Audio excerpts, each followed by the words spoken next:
Bonjour à tous, je suis docteur Guy Coré, je suis médecin radiologue. Donc, dans le cadre de la pandémie qui frappe le monde entier, le coronavirus, je me permets de vous faire une petite vidéo pour vous donner quelques petites astuces et quelques petits conseils par rapport à tout ce qui est un peu dit sur la toile. Il faut faire attention parce qu'il y a beaucoup de fake news.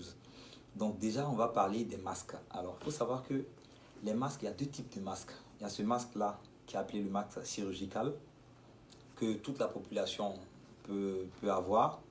Et puis, il y a ce masque-là qui est appelé le masque FFP2, qui est un masque qui est destiné à usage médical. Alors, ce masque-là, une fois qu'on est en contact avec un sujet qui est malade, a une durée de vie de 4 heures de temps. Si on n'est pas en contact avec un sujet malade, il a une durée de 24 heures. Alors, il y a des gens qui s'amusent à vendre des masques à 1000 francs, à 2000 francs. Il faut éviter de les acheter parce que si vous portez le masque n'est pas réutilisable. Donc, vous êtes obligé d'avoir un masque par jour. S'il coûte 1000 francs, pour un mois, ça fait 30 000 francs. Si vous êtes 4-5 dans votre famille, vous pouvez faire le calcul. Et ce qui est vrai, c'est que le masque n'est pas obligatoire pour tout le monde. Le masque est obligatoire pour des personnes qui sont déjà malades, donc qui présentent des signes de coronavirus, ou des personnes qui sont en contact avec des gens qui sont malades. En dehors de ça, le masque n'est pas obligatoire. Après, il y a les gants. Alors, les gants, bien utilisés, il n'y a pas de souci, mais mal utilisés, ils peuvent créer des soucis. Et généralement, ils sont mal utilisés par la population. En milieu médical, on sait comment l'utiliser, mais la population ne sait pas. Si vous avez un gant, que vous touchez votre stylo, vous contaminez le stylo. Vous touchez votre table, vous contaminez la table. Vous touchez votre peau, vous la contaminez. Quand on sait qu'un être humain ne peut pas rester là sans se toucher.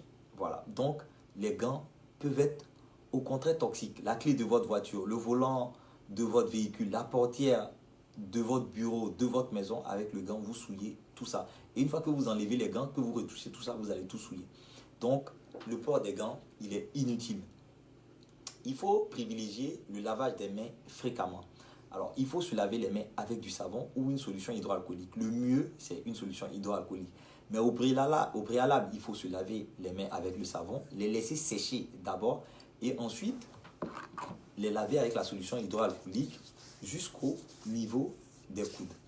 Alors, pour le coronavirus, il y a beaucoup de choses fausses qui sont dites, comme la théorie du complot avec les vaccins, qu'il y a un vaccin qui est déjà prêt, qui va inonder le marché pour tuer les gens.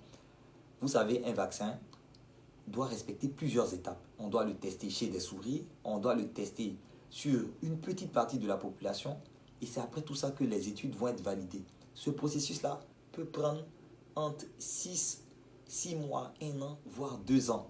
C'est très long. Donc, il n'y a pas un vaccin coronavirus qui sera disponible pour la population dans 1 mois ou dans 2 mois.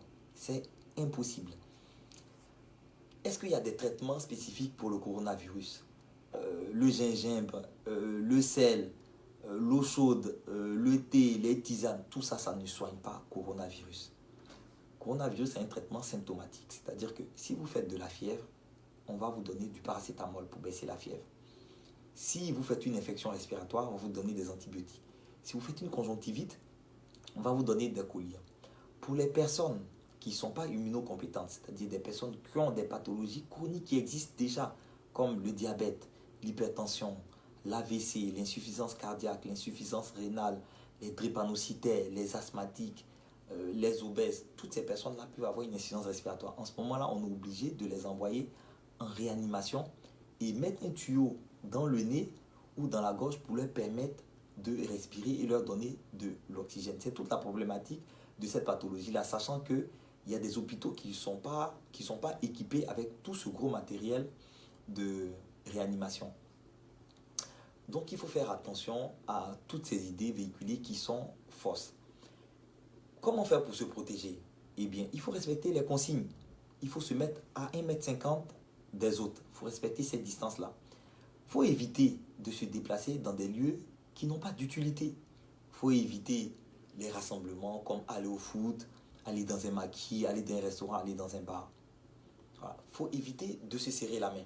Il faut éviter de se faire des accolades. Il faut éviter de s'embrasser. Il y a un traitement qui a réussi pour certains malades, mais à petite échelle, c'est la chloroquine. mais qui a été testé à très, très petite échelle. Donc, ce n'est pas validé dans les protocoles. Peut-être que ça sera validé plus tard, mais pour l'instant, non, ce n'est pas validé. Donc, le traitement, il reste symptomatique. Mais il faut savoir que dans la plupart des cas, les patients guérissent.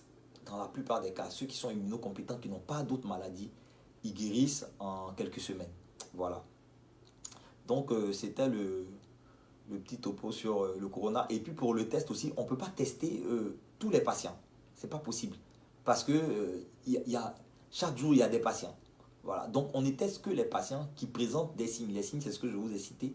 La toux, la fièvre et puis la dyspnée. La dyspnée, c'est un essoufflement. Parce que dans une grippe normale, on n'est pas essoufflé. Alors que dans le coronavirus, on est essoufflé. Donc, si vous avez ces signes-là, il faut aller en milieu hospitalier. Et puis, on vous fait le test. Le test, il consiste à prendre un coton-tige qu'on met dans le nez. Et puis, les sécrétions recueillies vont être analysées. Et on permet de voir si vous êtes atteint du virus ou pas. Donc, j'espère que cette vidéo-là vous a aidé un tout petit peu. Attention aux fake news. Et puis, respectez les mesures et portez-vous bien.